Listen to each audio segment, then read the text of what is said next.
ॾिसी रहिया आहियो सिंध ग्रीन न्यूज़। मां आहियां गुलज़ार मंचालियो। ख़बरुनि जो सिलसिलो जारी आहे। हाणे ख़बरूं शामिल कंदासीं।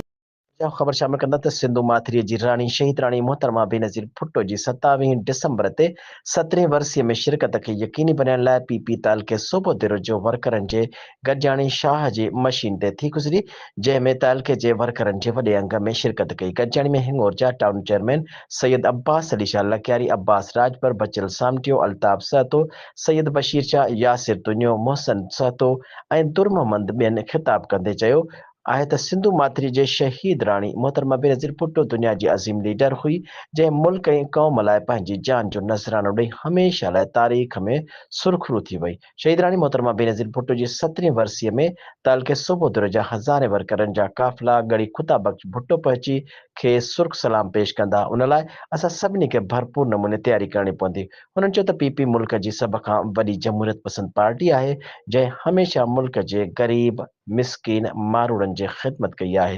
हुननि चयो त 27 डिसंबर ते गड़ी ख़ुदा बख़्श में लखे माण्हुनि जो समुंड पहुचंदो ऐं शहीद राणीअ खे सुर्ख़ सलाम पेश कंदा। हुननि चयो त शहीद बीबी ज़ालिमनि जाबरनि ऐं डिक्टेटरनि सां मुहारो अटकायो, शहादत क़बूल कई, पर ज़ालिमनि आॾो कॾहिं बि कंधु न झुकायो। गॾिजाणी खे अता मोहम्मद सुमरो, अज़ीज़ मेमणे ॿियनि ख़िताब कयो।